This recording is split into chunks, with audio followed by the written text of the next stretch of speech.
उत्पत्ति अध्याय 13। अब्राम और लूत के अलग होने का वर्णन।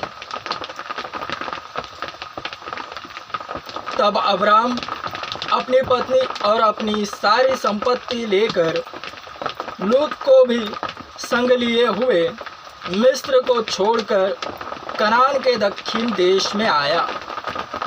अब्राम भेड़ बकरी, गाय बैल और सोने रुपए का बड़ा धनी था।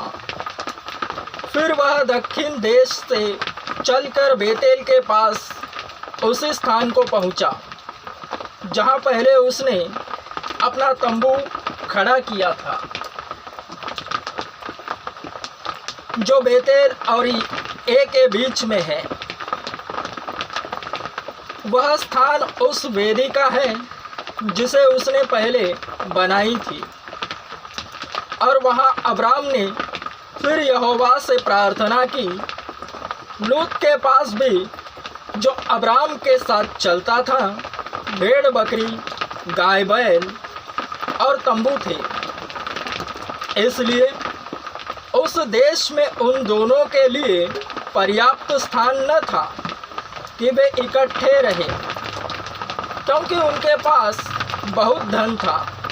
इसलिए वे इकट्ठे न रह सके। अब्राम और लूत की भेड़ बकरी और गाय बैल के चरवाहों में झगड़ा हुआ। उस समय कनानी और परिज्जी लोग उस देश में रहते थे। तब अब्राम लूत से कहने लगा, मेरे और मेरे बीच, तेरे बीच और मेरे और तेरे चरवाहों के बीच में झगड़ा न होने पाए, क्योंकि हम लोग भाई बंधु हैं। क्या सारा देश तेरे सामने नहीं? इसलिए मुझसे अलग हो जा। यदि तू बाईं ओर जाए तो मैं दाहिनी ओर जाऊंगा, और यदि तू दाहिनी ओर जाए तो मैं बाईं ओर जाऊंगा।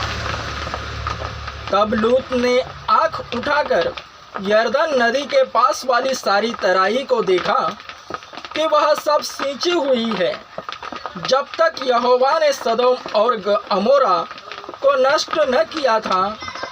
तब तक सोअर के मार्ग तक वह तराई यहोवा की वाटिका और मिस्र देश के समान उपजाऊ थी।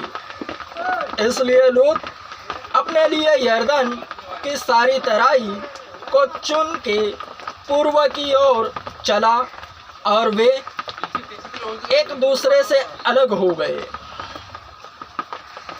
अब्राम कनान देश में रहा, पर लूत उस तराई के नगरों में रहने लगा और अपना तंबू सदोम के निकट खड़ा किया। सदोम के लोग यहोवा के लेखे में बड़े दुष्ट और पापी थे। अब्राम का हेब्रोन को जाना। जब लूत अब्राम से अलग हो गया, तब उसके पश्चात यहोवा ने अब्राम से कहा, आँख उठाकर जिस स्थान पर तू है वहाँ से उत्तर, दक्षिण, पूर्व, पश्चिम चारों ओर दृष्टि कर, क्योंकि जितनी भूमि तुझे दिखाई देती है उस सब को मैं तुझे और तेरे वंश को युग युग के लिए दूंगा। और मैं तेरे वंश को पृथ्वी की धूल के किनकों के समान बहुत करूंगा, यहाँ तक कि जो कोई पृथ्वी की धूल के किनकों को गिन सकेगा, वही तेरा वंश भी गिन सकेगा।